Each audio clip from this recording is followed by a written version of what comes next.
Welcome to Marvelous Video, a place where we explore the best animations, movies, and content from the past and present. Today we're going to explore Gatchaman, the spandex-ed science ninja team that led the way for every color-coordinated hero squad to follow. Gatchaman is an iconic anime that most real anime connoisseurs would have dug into, and if you haven't, well, we've got you covered. This groundbreaking anime by Tatsuo Yoshida chalked out the blueprint for a crime-fighting anime team. Gatchaman is about a righteous leader of a team which features a beautiful girl with some serious skills, a beefy guy, a loner, and a kid prodigy, all going up against the high-tech onslaught of Galactor, an evil organization that wants total world domination. There are giant robots, cool ninja techniques, explosions, and plenty of beatdown. I mean, what more could you possibly want? In this video, we will relive the world of Gatchaman, explore the anime's origins and story, the remake updates, and share our star rating for the series. But before we go on, we have a small request. If you like our content, please support us by subscribing. It's a small click for you, but it means a lot to us. Thank you. Let's go!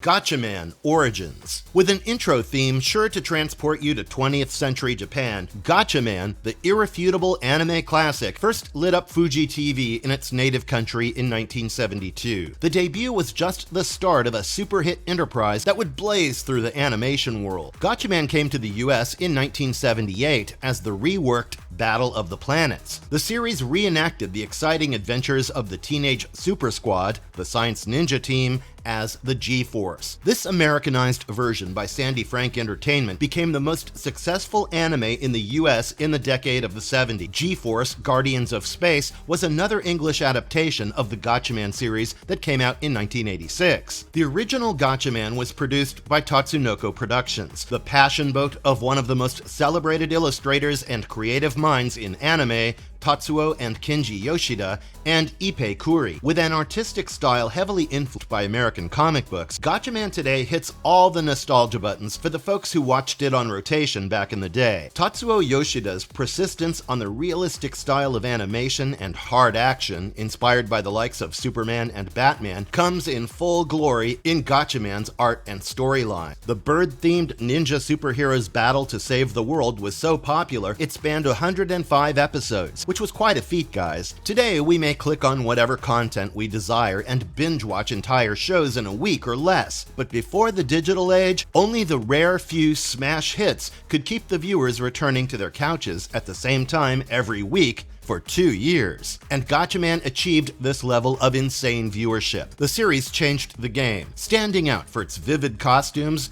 big hero and villain clashes, and mecha action in which the heroes would legit struggle before clinching the dub. The Legacy. Gatchaman 2 is a direct sequel to the original, which was released in 1978. It was a well-rounded story about the return of the Galactor terror. Gatchaman Fighter continued the saga, hitting the TVs in '79, with a classic of sci-fi trope. Galactor's original Supremo, Leader X's one surviving fragment, mutates into a full-fledged baddie. Leader Z, alongside Count Ego Bossler, the insane megalomaniac who lives up to his ego-bossy name, once again move to conquer the world. And so the Science Ninja team is mobilized, this time with some stronger, more handsome weapons. The sequels were fun, choppy rides in their own right, and they capitalized greatly on their predecessors' fame. They both got English dubs for the Western audiences later down the line. The franchise continued to grow with plenty of remakes, an OVA in 1994 with the characters getting a 90s upgrade, and even a Japanese live-action adaptation by Nikatsu Studios in 2013. But 2013's Gatchaman Crowds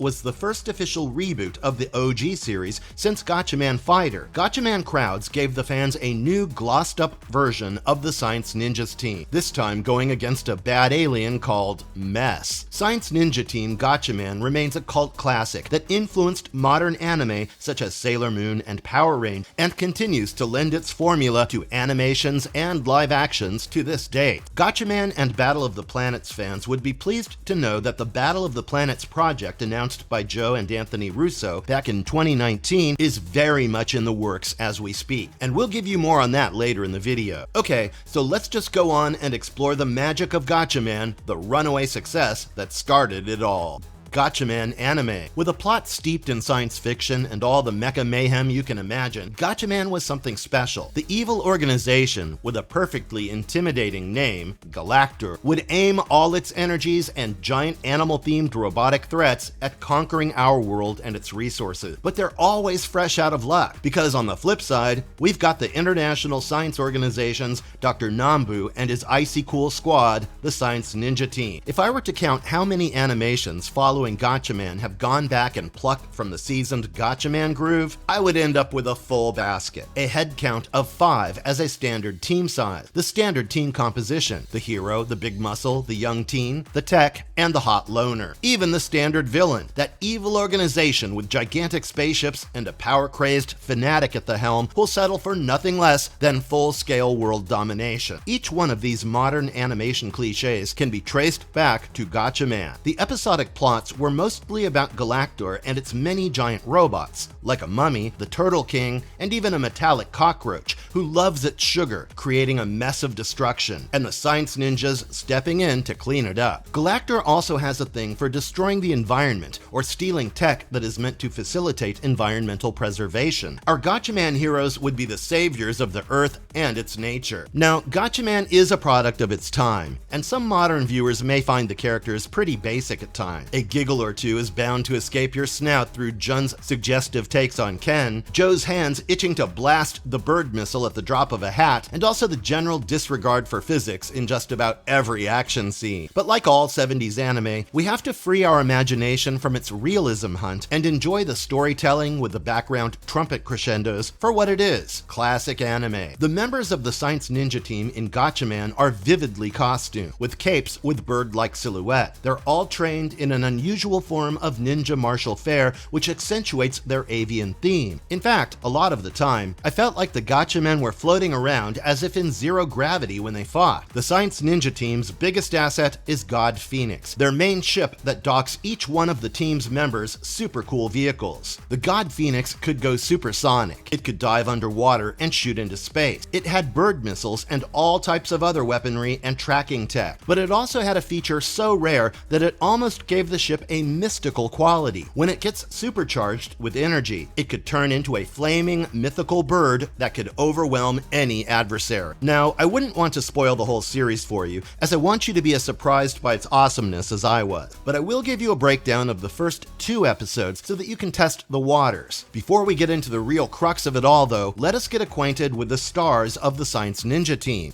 Ken, the Eagle. Ken Washio is the focus of the show. He pilots his personal aircraft and is Dr. Nambu's go-to guy. He is the leader of the Science Ninja Team, Gatchaman, and he is every bit the responsible guy in control of the missions that he needs to be. He is Dr. Nambu's favorite, and there seems to be a little tension between Joe and him. They're almost like competitive siblings, seeing as they were both adopted by Dr. Nambu when they were young. Jun Swan. Sweet Jun is a tech-savvy girl who loves riding her motorcycle in her downtime. There's something going on between Ken and her. And yeah, she also runs a snack bar. Go figure. Joe, the Condor. Joe Asakura is a strong character, and I do wish there had been some more focus on him individually. He's a race car driver of Japanese-Italian descent. He's a hothead with a personal axe to grind with Galactor, considering they caused his parents' death. He was rescued and raised by Dr. Nambu. Ryu, the Owl. Ryu Nakashini is a wholesome big guy with a real family. He's the son of a fisherman. Ryu is the pilot of the God Phoenix, and he seems like a sensitive kind of guy, with some moments of comic relief in the show. Ryu never gets an arc of his own in the series, which I wish he had. He's a pretty interesting character, and some extra lines for him would have added a delightful variety to the show.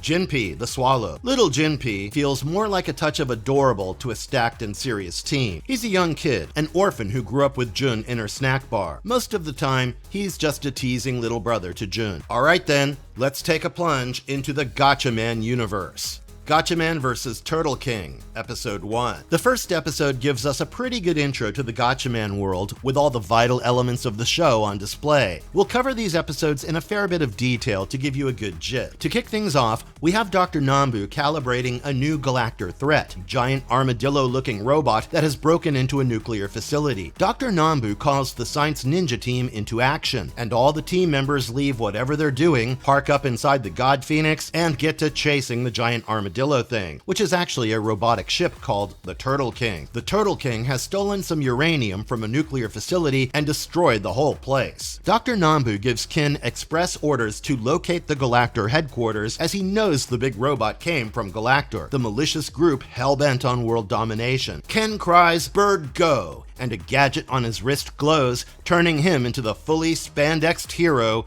Ken the Eagle. Ryu the Owl has already got the God Phoenix up and running. He scoops Jun the Swan, Jinpei the Swallow, and Joe the Condor in, and they go underwater and then out as they chase the Turtle King, flaunting the ship's versatility. Joe heats up and jumps at the bird missile as the Turtle King threatens to cause more destruction, but Ken stops him. The hint of rivalry flickers between the two, but they soon move on to Ken's new big plan. He wants to sneak inside the Turtle King, destroy its laser gun, and recover the stolen uranium while they're at it. Ken and Jun are going to do it together. There's a flirtatious air between Ken and Jun that comes and goes throughout the series and is actually a charming dynamic. Anyway, Ken and Jun jump off into the Turtle King's wind shaft after giving their bird call and a few floaty somersaults. After slipping in and handling a few bad guys, for which Jun uses a killer yo-yo by the way, Jun unhooks the ship's laser fire, and Turtle King's Cappy is foxed by why his laser beams are all dead. Now, for some strange reason, the Gatchaman bring God Phoenix inside the Turtle's dock for like 10 seconds before Ken tells them they need to get out of there quick. This is one of those things you just have to go along with, and it kind of sets the tone for the series. Yes, there's going to be some unexplained stuff through the episodes, some things that don't necessarily make sense, but are simply put in there for the plot to go from A to B. I honestly don't mind any of it because it was done in fleeting moments, never in the big breaking scene. And also, it is the 70s, guys. Anime was primarily a kid's thing back then. Okay, so the uranium isn't on board the Turtle. Surprise, surprise. But as the G-Team chats up a little more about getting out of the Turtle King without actually getting out of the Turtle King, the bad Cappy shows up and announces himself and his men with a great big laugh that is so evil, it'd give Cruella a run for her money. And at this point, we get a physical title card moment from our heroes, as the Cappy asks the team to introduce themselves before he slaughters them, and the Gatchaman squad do not hold back. Ken makes a grand declaration of the team as they climb into a human pyramid, arms aloft and capes spread out. I admit, I actually snickered a little with my jaded 2024 senses at this thing, until the human pyramid began to spin into a ninja technique called the tornado fire, creating a twister wind that sent the evil men flying. The Gatchamen break out of formation and kick some butt, laying complete waste to Cappy's incompetent lock. Running out of ideas, Cappy video calls Lord Katse, his superior Galactor, for help. Katse further video calls his superior Galactor, Leader X, the Kingpin floating head villain, for direction. They decide to blow up Turtle King with the Science Ninja team inside it. Katse turns on a timed explosion on the Turtle King. The Gatchaman team get inside God Phoenix and push off, but the Turtle King's gates close on them. While the God Phoenix still manages to slink out, one of its wings gets stuck. Ken commands the activation of the ship's Firebird technique, which is supposed to be super risky. Everyone holds on tight as the Phoenix energizes to the max. The Turtle King explodes as the timer goes off, and everything seems lost. But from the flames of the explosion, God Phoenix is reborn as a Firebird, a mystical creature that soars across the sky. The episode leaves us in suspense. We don't know how the Gatchaman team would survive that ordeal, but fear not. We'll cover episode 2 as well here. Let's go ahead and see what becomes of our young ninjas.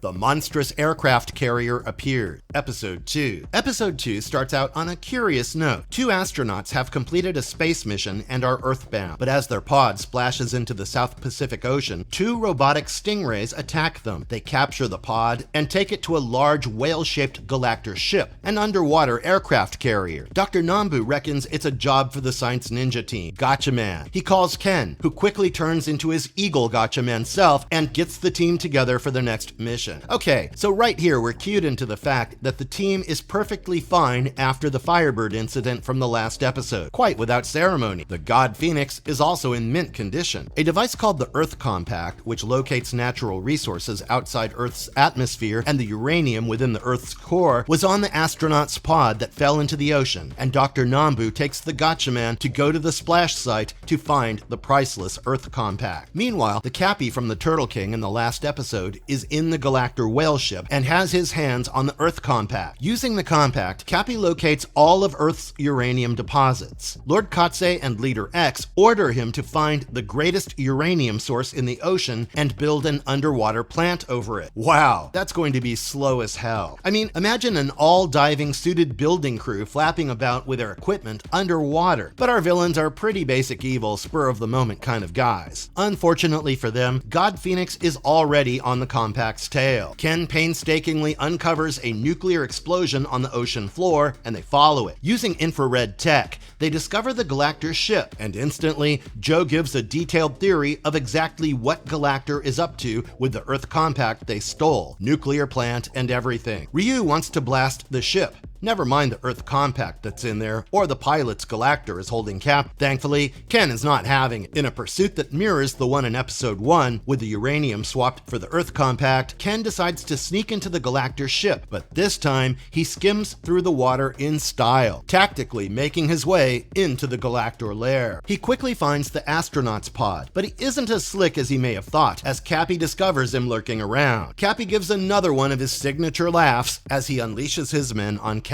I don't know why he does that though. From the last time around, he should have learned that a head-on battle is not the way to floor the Gatchaman. But I guess he's simply doing his character, which is a forever overconfident, sadistic dude, mildly bright, but supremely arrogant. I watched Ken steamroll the bad guys with great satisfaction before they launched a mechanical stinger on him. This stinger fight was great, the most challenging one thus far. Eventually, Ken overcomes the stinger. Finally, Cappy brings out the astronaut hostages and blackmails Ken. For the safety of the astronauts, Ken succumbs. Now, please don't get all logical out there thinking why Cappy didn't use the astronauts in the first place to save his men, because it's all about the action out here, folks. But oh no, turns out the astronauts are actually already dead, and Cappy was just using their relatively fresh corpse to trap Ken. In a moment of daft arrogance though, Cappy savors this information loudly for Ken to hear. He plans to bring in the rest of the science ninjas, with Ken as bait, but little Jimpy, who's already inside the ship, uses his weapon, which looks much like a toy on a string, to rescue Ken. Ken is no longer worried about the astronauts. Cheers to Cappy's disclosure. So he kicks off the guards and quickly finds Cappy. He pushes him into a corner and demands the Earth Compact, shaking Cappy around like a rag doll. You know, it's pretty cool to see Ken jiggle the truth out of the guy, and Cappy merely goes, "Aw, you're hurting me." Such a little softy under that green Galactor mask. I had to chuckle a little. Cappy quickly gives away the Earth Compact. All of a sudden, the whale ship starts blowing up. Ken and Jimpy escape, but this time, Lord Katsei has had it with Cappy. He calls him out for the incompetent fool that he is and asks him to pilot the Turtle King's head, which had survived the blast in the previous episode, and ram into the God Phoenix with it. Ken, however, uses the Firebird technique again. I felt it was much too early to use this awesome trick so quick successive episode, but going through the rest of the series, you'll find that having God Phoenix go into Firebird mode isn't a common thing after the first 2 episodes. Cappy gets roasted. But before you roast me in the comments for calling the guy Cappy, listen, I know the crazy commander was never called Cappy in the anime. It's just a name I gave him while watching. Okay, so let's go ahead and rate this anime. Star rating, 3.5 out of 5. We give the original series a good 3.5 stars. Gatchaman's impact is undeniable, and it's a fun series to watch. It will look a little dated to newer audiences, but the English dub is great, with tight dialogue overall. We extend 3 stars to the subsequent series, Gatchaman 2 and Gatchaman Fighter. They keep the Gatchaman tradition alive and have great nostalgic value. Alright guys, now for the news on the Russo brothers' Battle of the Planets announcement in 2019. Which fans eagerly await updates on. The last update that Joe and Anthony Russo gave on the project was in April 2023, but they sounded excited about it, and also made it clear that Gatchaman would come with the creation of a new sci-fi world, and it may take years to accomplish something of that magnitude. The Russo brothers spoke about this project with Collider at Citadel's world premiere. They said that they were hard at work at fleshing out the scale of it, and that they have been putting a lot of creative energy into the Battle of the Planets project. Joe Russo stated that they want to bring a good level of detail to the story that could support a whole universe. He said it takes years to develop something big, brick by brick, and it's being done with Battle of the Planets. They haven't decided whether to put it out as a live-action movie or a series, but they seemed quite positive about the idea of expanding Battle of the Planets into a universe. Marvelous verdict. Science Ninja Team Gatchaman was that pioneering work whose watermark has streaked so much anime, comics, and even movies that followed that it has earned its spot among the classic. The anime is the perfect recipe of battle cries, melodrama, and mecha action. You will not regret watching this series. The English dub by ADV is perfect. The voices match the Japanese counterparts impeccably, and the dialogue is candid and uses some well-placed slang. Leraldo Anzaldúa nailed the Ken voice with the most energetic bird go command after the original. Although I thoroughly enjoyed Gatchaman, some modern viewers may not so easily take to the 70s thick lines, dull coloring, or even the basic characters like the evil, unthinking villains without a speck of nuance. For those people, I suggest you check out Gatchaman Crowds, which has a fantastic story of aliens and talented humans working together to protect the Earth against a bad alien bunch. But this reboot has completely new characters, and you may miss the OGs. Alright, that's our detailed take on Gatchaman. Do let us know your thoughts in the comments. If you like this video, please smash the like button and subscribe if you haven't already. Take care now. Bird out.